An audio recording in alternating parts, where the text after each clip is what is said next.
Para ficar como moderador deste painel, segundo painel deste congresso, no qual iremos falar sobre o serviço social na contemporaneidade, os desafios atuais da profissão. Como terão reparado, ainda não contamos com a presença do Dr. Joaquim Paulo Silva. Esperemos que ele esteja a chegar, mas mesmo assim também para não atrasarmos mais, os trabalhos já estão com um ligeiro atraso, que é habitual nestas circunstâncias, nem poderia ser de outra forma.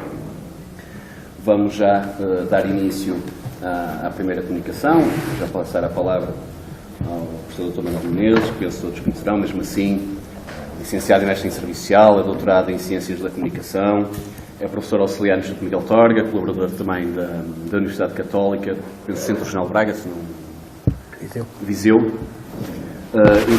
Investigador no Centro de Estudos da Comunicação e Linguagem e também autor, que penso que todos já terão pegado em pelo menos alguns livros, do Dr. Manuel Menezes, de diversas obras no âmbito, entre outros, serviço social, muito ligado também à questão do poder autárquico, e que neste caso nos vai falar sobre o serviço social e os desafios face à crise económica atual.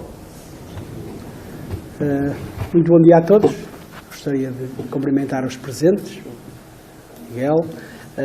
Gostaria de agradecer o convite que me foi endereçado pela Associação Integrar para dizer aqui umas breves palavras relativamente às questões que vivenciamos na atualidade e, no fundo, eu procurei dividir esta comunicação em dois grandes pontos.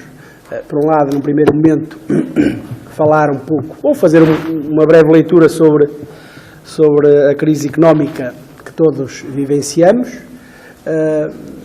ou melhor dizendo, refletir um pouco sobre algumas das intervenções que têm vindo a ser desenvolvidas sobre essa crise, para depois, procurando interligar com essa dimensão, um segundo aspecto, mais interrelacionado com a própria profissão, onde procurei refletir um bocadinho sobre alguns dos possíveis desafios que se têm vindo a levantar ao serviço social em consequência dessa mesma crise. Começando então pelo primeiro aspecto da crise económica, não é? Uma crise real que se iniciou em 2008, como todos nós sabemos, não é? Crise essa que, no fundo, tem vindo a ser mediada por todo um conjunto de discursos, de práticas que têm vindo a interferir sobre a nossa vida cotidiana. O primeiro aspecto que eu gostaria de salientar é relativamente ao modo como essa crise tem vindo a ser observada por quem nos governa. E essa crise tem vindo a ser observada desde há uns anos a esta parte, no sentido de procurarem indiciar quais as causas para essa mesma crise. E ao falarem das causas sobre essa mesma crise, um primeiro aspecto que foi focado e repetido vezes sem conta foi, no fundo, que essa crise era uma responsabilidade de todos nós. Todos nós tínhamos responsabilidade nessa mesma crise, uma responsabilidade coletiva. E até certo ponto isso é verdade. Todos nós somos responsáveis coletivamente por essa crise, porque fazemos parte de um Estado, de uma nação, de uma comunidade que, no fundo, de alguma forma, contribuiu para isso. No fundo, o que eu quero dizer é que aceito essa responsabilização coletiva. Não aceito a questão da culpa. Isso é uma outra questão. Responsabilização coletiva, sim senhora, todos nós, até certo ponto, por ação ou omissão, poderemos ser considerados responsáveis. No que toca à culpa, já não. A culpa tem que ser individualizada. E aí esse aspecto não tem sido salientado por quem toma conta dessas questões. Uma responsabilização, portanto, coletiva, mas o não sinalizar de uma culpa individual. Ou seja, o que eu gostaria de salientar é quem é que são os verdadeiros culpados da situação em que nos encontramos. E aí não se fala, por exemplo, do sistema financeiro, não se fala da banca, não se fala dos políticos. Esses, no fundo, não são culpabilizados pela situação em que nos encontramos. E o que se tem verificado, ainda esta semana, mais uma vez, o resultado disso é que a causa de tudo isto, por um lado, são os funcionários públicos, em grande medida, entre os quais se encontram muitos assistentes sociais, e a solução para essa crise passa pelos funcionários públicos. Portanto, há aqui todo um discurso montado nesse sentido. Discurso esse que tem por base claramente uma determinada ideologia, se quiserem, uma ideologia sustentada numa globalização sem fronteiras, numa globalização onde o poder do Estado face ao capital financeiro tem vindo a diminuir, ou seja, o Estado, quando muito, estende a mão, não consegue, se quiserem, durante muito tempo, quem regulou o funcionamento das coisas foi o Estado. Neste momento há uma desregulamentação completa. Quem domina, se quiserem, a partir do momento em que houve uma separação entre o sistema financeiro e o trabalho, durante muito tempo eles estiveram unidos. Se quiserem, num discurso mais marxiano, durante muito tempo o capital e o trabalho precisaram um do outro. Estavam casados. A partir de determinado momento houve um divórcio. O capital financeiro tornou-se leve, começou, no fundo, a direcionar-se em todos os sentidos, para onde queria ir, sem barreiras, sem qualquer tipo de barreiras, e o trabalho, no fundo, continuou pesado, localizado. Se quiserem, o sinal mais concreto dessa situação é, no fundo, quem provoca os problemas ao nível local é a dimensão global desse capital financeiro. Mas depois quem tem que se haver com esses mesmos problemas são as pessoas no território e no local, que não encontram soluções porque não dependem essencialmente deles. E como eu estava a dizer, portanto, tudo isto assente numa ideologia, este tipo de discurso, numa ideologia claramente neoliberal, que tem um caminho, tem um objetivo. Esse caminho passa pela privatização, passa pela defesa de um Estado mínimo, ou nem sei se, pegando um pouco nas palavras do político holandês, mesmo eliminar esse Estado. Ponto final, parágrafo. No fundo é a tentativa, se quiserem, de uma passagem, e estamos a caminhar para aí, não tenho a menor dúvida, de uma passagem de um welfare para um workfare. Quando nos Estados Unidos o símbolo do liberalismo, por via do Obama, com muitas dificuldades, como é lógico, está a tentar minorizar muitas dessas questões, aqui nós, na Europa, estamos a caminhar num sentido completamente distinto. Consequência disso, retrocesso em termos de direitos, em termos de efetivação, de defesa, não digo tanto de efetivação, de defesa dos próprios direitos que já tinham sido conquistados e que neste momento estão a ser colocados em causa. O que é que isto leva? O que é que isto produz? O Ulrich Beck falava numa sociedade de crise. Eu penso que já ultrapassamos essa sociedade de crise. Porque quando falamos de crise, não, peço desculpa, de risco. Quando falamos em risco ainda temos uma medida de probabilidade de algo vir a acontecer. Quando falamos em incerteza já não sabemos o que vai acontecer. E neste momento, mais do que numa sociedade de risco, devemos falar numa sociedade de incertezas. Se quiserem, o que é que eles nos propõem para os medos provocados por essas incertezas? Mais insegurança. Não vimos uma palavra, uma frase, um discurso, no sentido de vermos, eles querem ver a luz ao fundo do túnel. Nós é que não conseguimos ver. Para a nossa incerteza, para a nossa insegurança, para os nossos medos, o que eles nos propõem é mais medo, mais insegurança, mais incerteza. E, no fundo, se quiserem, no preciso momento em que as situações de crise, os riscos sociais estão a aumentar em catadupa, nesse preciso momento, de acordo com esta ideologia neoliberal, o que se está a verificar é uma tentativa, que estão a conseguir, de privatização da responsabilidade face aos riscos. Portanto, no preciso momento em que eles aumentam, o que eles defendem é nós devemos ser os principais responsáveis pela nossa própria proteção. A rede de segurança que constituía o Estado de Providência está a ser pura e simplesmente retirada. Se nós cairmos, a culpa é nossa. Se nós falharmos, é porque não fomos suficientemente bons para lidar com as situações. No fundo, se quiser, uma privatização, então, da proteção ante os riscos, que têm vindo a aumentar significativamente as situações de exclusão. Para referir-se somente às últimas 48 horas, é suficiente para sinalizar isso. Não é? Podemos acrescentar que houve períodos em que diminuímos essa situação, não é? Mas neste momento estamos a caminhar novamente, não é? Estamos a caminhar novamente para nos tornarmos um dos países da Europa, não é? Um dos países da Europa onde as desigualdades são maiores, de acordo com o índice de Gini. Não é? Nem tudo é mau. Ainda na semana passada saiu um estudo, um ranking, que estamos nos primeiros lugares em termos de países europeus, mas em termos de depressão. Não é? Portanto, não ocupamos sempre os últimos lugares. Em alguns rankings, em alguns índices, nós estamos lá no topo da escala, se assim quiserem. Portanto, e tudo isto, portanto, aumento da exclusão propugna claramente, portanto, o aumento da população com que o Serviço Social trabalha, não é? Aumento dessa população que se dá a par de diminuição de recursos, não é? Destruição, pura e simplesmente, de todo um conjunto de serviços. Não é? Vejam bem, e eles hoje já não falam tanto nisso, não é? Mas durante muito tempo o nosso vice-primeiro-ministro falou da responsabilização dos próprios indivíduos. Não é? Se quiserem, ainda no ano passado, o ex-embaixador, não é? Que deixou de ser, nem lhe disseram nada, mas deixou de ser embaixador do Impulso Jovem, disse que há pessoas, se estão sem trabalho, é porque não querem trabalhar.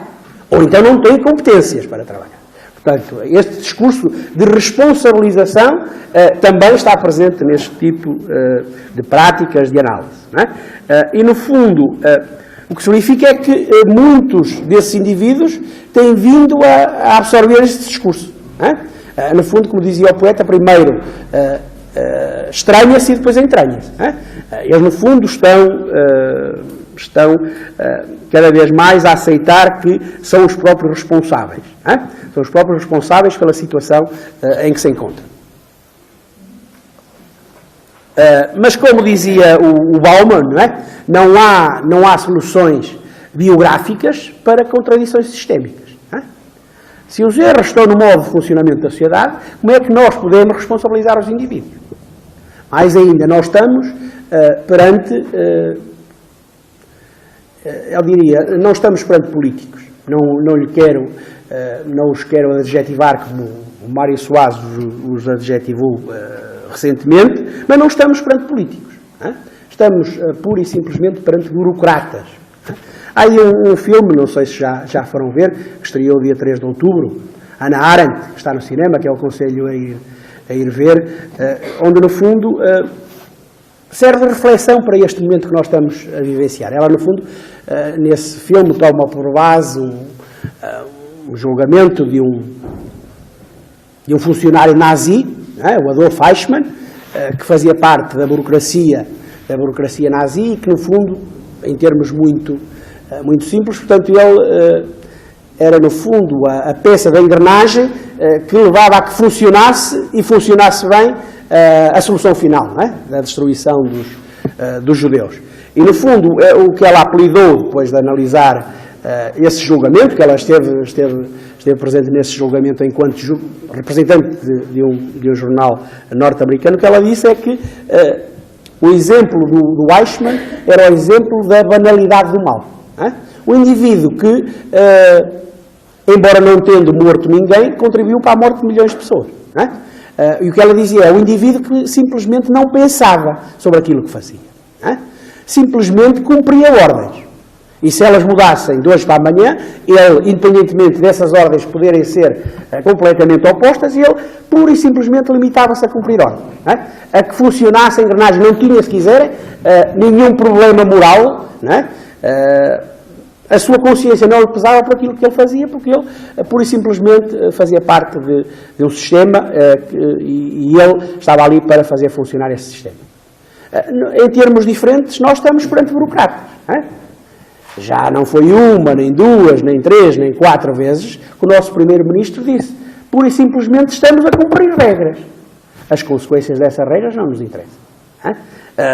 E passando aqui, ou fazendo a interligação com a nossa prática profissional, tudo isso, no fundo, esta privatização da proteção ante os riscos tem vindo, como já referi, a levar à destruição dos serviços, né? A uma precarização salarial, né? Que, como é lógico, afeta os assistentes sociais, como todos os outros. Né? Fundo, a questão, se quiser, o primeiro grande desafio que se nos coloca enquanto cidadãos, né? É como lidarmos com esta situação, da qual nós também somos vítimas. Né? Nós somos vítimas desta situação. Provoca revolta.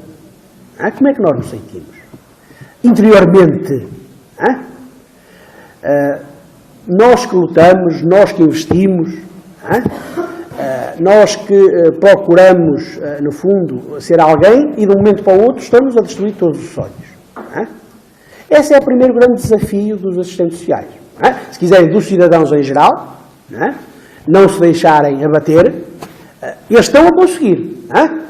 Que as pessoas se tornem cada vez, falaram-se na participação, ou na pseudo-participação dos utentes, porque quando eles chegam, de facto, a participar já está tudo definido, mas nós próprios participarmos. Até que ponto é que nós, no fundo, nos estamos também a deixar ir nesse caminho. Nesse sentido, se quiserem, o primeiro grande desafio será o de tentarmos resistir a toda esta situação. Sei que não é fácil, como é lógico. Sei que cada vez mais, a cada dia nos custa levantar. Porque sabemos que qual vai ser o futuro dos nossos filhos. A geração anterior à nossa, eu penso que fez um investimento em nós. Um investimento árduo, com o sonho de, penso que não andarei muito longe disso, se partilharem a maioria de vocês esta ideia, os nossos pais fizeram um investimento difícil, árduo, que não tinham as mesmas condições que nós, para que nós tivéssemos um futuro melhor do que o deles. Hoje, uma das questões que se coloca é qual vai ser o futuro do meu filho. Será que, eu já não vou mais longe, será que eu terei possibilidades, como isto está a caminhar, de dar as mesmas competências ao meu filho que os meus pais me permitiram adquirir? Tenho dúvidas. Tenho dúvidas sobre isso. E passando então, se quiserem, para a segunda dimensão da comunicação, elenquei aqui também alguns, 3 ou 4 desafios, no fundo, que penso que se podem colocar ao serviço social na atualidade. Já não falo do desafio genérico, da questão da neutralidade, da questão da adesão a um projeto ético-político, da construção de uma sociedade melhor, muito trabalhado e muito desenvolvido pela classe profissional brasileira, e que eu, no fundo, concordo com muitas dessas questões. Já não falo disso, procurei aqui elencar, se quiserem, alguns desafios mais práticos, uma breve reflexão que fiz sobre estas questões. O primeiro desafio que eu penso que se coloca, talvez já se tenha colocado mais do que numa das dimensões do que se coloca atualmente, que tem a ver com a formação. No tempo em que eu me formei em serviço social, havia 3 escolas de serviço social em Portugal. Os Institutos de Lisboa, Porto e Coimbra. A partir de um determinado momento, o que se verificou foi a massificação da formação do ensino em serviço social. E pelo menos durante, e esta é a minha leitura, essa massificação produziu 2 problemas. Por um lado, um primeiro, se quiserem, problema ao nível da precarização da própria formação, porque a leitura que eu faço é não havia docentes formados na área de serviço social para formar tantos assistentes sociais. Ou seja, eu tenho a perfeita noção de que, é o que eu digo, não quer dizer que a situação neste momento esteja igual. Mas durante muito tempo nós tivemos cursos de formação em serviço social, não é, que não tinham docentes qualificados na área científica do Serviço Social para formar os assistentes sociais. Não é? Quando muito poderiam ter um ou dois, não é? Mas as próprias direções de curso não eram ligadas ao Serviço Social. E nesse sentido penso que esse é um dos aspectos negativos ao nível do ensino, da precarização. Essa massificação, por outro lado, também tem vindo já se manifesta, já é visível, não é? Ao nível do mercado de trabalho. Não é? Ou seja, ainda não estamos na situação do Brasil, não é? onde estão, vejam bem, onde estão a sair cerca de 10 mil assistentes sociais por ano, formados via internet. Ainda não estamos nessa situação. Mas a situação que essa massificação da formação tem vindo a produzir é um pouco esse aumento enorme de assistentes sociais, não é, no mercado. E quando a procura excede a oferta, o que é que se verifica? Precarização laboral, claro. Não é? Precarização laboral. E, por outro lado, se quiserem, a partir do momento em que essa procura excede, no fundo, portanto, os espaços de trabalho que existem, há uma subordinação dos próprios assistentes sociais, não é? Ou desistência. Não é? Vejo, por mais que me custe, vejo aí muitos ex-alunos meus que estão a fazer tudo menos. Não perderam tempo, como é lógico. Não é? Não perderam tempo. A solução do nosso primeiro é emigrar. Mas nem todos querem emigrar. Não é? Querem ficar aqui nas suas raízes, junto aos seus, e vejo aqui em Coimbra, portanto, basta ir a vários sítios e confronto-me e converso com ex-alunos que estão, portanto, a trabalhar noutras áreas. Não quer dizer que isso seja desprestigiante, mas de certeza que não estão a fazer aquilo que gostariam de fazer. Não é? Portanto, e há aí, para além dessa desistência, se quiserem, há um reforço da subordinação às regras do mercado de trabalho. Queres, não queres. Não é? Ou seja, um trabalho mais precário, com menores condições, com menores rendimento. Este é o primeiro desafio que eu elenquei. O segundo desafio que eu penso que se coloca, e não sei se vos tem colocado a vós na vossa prática cotidiana, que é o de como lidar com os novos excluídos. Não é? No fundo, nós encontramos-nos face, penso eu,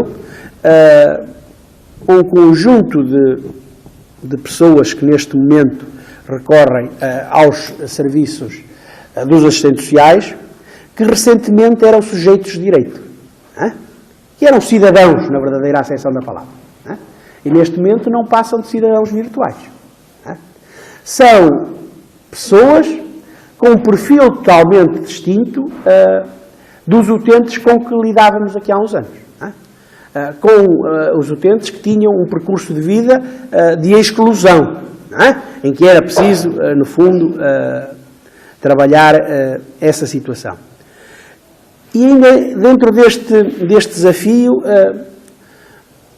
uma questão que não sei se já pensaram sobre isso ou não, é o facto desses novos excluídos poderem ser apreendidos pelos próprios assistentes sociais como imagem reflexa.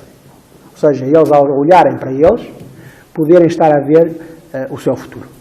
Ou seja, uma imagem reflexa, no sentido de dizer, eu neste momento não estou nesta situação, mas este senhor ou esta senhora aqui há uns meses também não estava. E tinha competências. E era bom naquilo que fazia. Não era o mal pobre, não era o mal excluído. Foi pura e simplesmente chutado do mercado, da sociedade, por todo o conjunto de razões que temos vindo a falar. E vejam bem, isto vai ter que alterar o nosso modo de trabalhar. Porque muito do nosso modo de trabalhar, ou muito do que nós ensinamos aos alunos, aos futuros profissionais, é que, pegando na questão da teoria e da prática, a teoria na prática é outra coisa, cada caso é um caso, muito do que dizia era dar competências aos indivíduos. Porque havia soluções no mercado, muitas vezes por todo um conjunto de razões, sem culpabilizar, portanto, mas eles tinham falta de todo um conjunto de competências que lhes permitisse entrar no mercado de trabalho. Na atualidade, estes novos excluídos, eles possuem as competências, não é? Não há trabalho para eles. Mais uma vez, recorrendo à Hannah Arendt, ela já nos anos 60 do século passado, disse que nós, em toda a história da humanidade, talvez fôssemos a primeira sociedade de trabalhadores onde não havia trabalho. Não é? Portanto, este desafio no sentido de trabalhar com estes novos excluídos. Não é? No fundo, se quiserem, recorrendo também ao Castel, Robert Castel, no fundo ele disse que nós nos estávamos, já há uns anos, portanto antes de falecer, mas recentemente, que nós nos estávamos a transformar cada vez mais em gestores do desemprego. No fundo, no sentido de procurar que a panela de pressão não implodisse, não rebentasse. Não é? E é nesse sentido que eu penso que também uma das vias será pela a questão do ouvir, sim senhor, é muito importante, mas a par dessa questão do ouvir, a questão do comunicar. Não é? Ou seja, penso que temos que readaptar o nosso discurso, porque estamos perante novas situações, novos perfis de excluídos que exigem essa reflexão e essa mutação ao nível do discurso. Terceiro desafio, e já estou quase a terminar, que é um desafio, no fundo, que remete para a dimensão política da prática. Política, não de politiquice, de politiqueiros, com que lidamos todos os dias, mas política na verdadeira acessão da palavra. A política, a concepção de política grega, da promoção da cidadania ativa, da preocupação com a comunidade, da promoção de uma sociedade mais justa. E esse terceiro desafio, no fundo, interliga-se com as possibilidades, ou, se quiser, eu diria mais o dever de publicitação, de tornar público as situações com que lidamos todos os dias. Os politiqueiros têm medo de uma ordem, não tenho a menor dúvida. Porque essa ordem teria um outro poder, no fundo, para explicitar as coisas. Que estão, de facto, a acontecer. Quem é que está no seio do turbilhão? São os assistentes sociais. Ninguém melhor do que eles para tornar públicas as situações. O que é que tem vindo a acontecer? Porquê é que tem vindo a acontecer? Que situações? No fundo, o que é que todas essas mutações das políticas sociais, quais são, no fundo, as consequências que daí têm advindo? Eu penso que, a esse nível, tentativa de explicitar as desigualdades que existem na sociedade, o aumento dessas desigualdades. No fundo, denunciar o que está a ocorrer ao nível do desmantelamento do Estado. Eu penso que aí poderiam, enquanto não temos outras possibilidades de fazer isso, que uma via é socorrermos no fundo, das novas oportunidades abertas pelas redes, pela internet. Já tem havido alguma participação a esse nível, mas a leitura que eu faço dessa participação de muitos assistentes sociais em grupos que se foram constituindo, em fóruns que existem na rede social, pelo menos a sensação que eu tenho, não é, dessa participação, dessa denúncia, tem vindo a ocorrer essencialmente ao nível do salientar, do desmascarar de propostas ignóbeis que têm surgido para a prática do serviço social. Portanto, pelo conjunto de propostas de trabalho que têm surgido, no fundo, nos jornais, nos mídias, e que, no fundo, têm vindo a ser denunciadas. Mas eu penso que, mais do que isso, portanto, a outra dimensão da politização da prática, por via da denúncia, penso que será também um outro desafio. E um último desafio, talvez o mais difícil, tendo em atenção o facto de nós nos encontrarmos no turbilhão e também pelo facto de nós sermos também vítimas dessa situação, que seria, no fundo, esse desafio passaria pela análise da realidade, com que lidamos cotidianamente, quer seja no Estado, quer seja no setor solidário, não é? Analisar a realidade, analisar, no fundo, as populações com que lidamos e tentar construir propostas de trabalho, não é? Que, em última instância, eu já não digo de efetivar direitos que, durante muito tempo, vejam bem ao ponto que nós chegamos, durante muito tempo, em termos históricos, falou-se na defesa da efetivação dos direitos que não estavam a ser consagrados. Essa parte já passou. Ou seja, o desafio agora não é tentar efetivar direitos que não estão a ser consagrados. O desafio agora, por via dessa qualificação,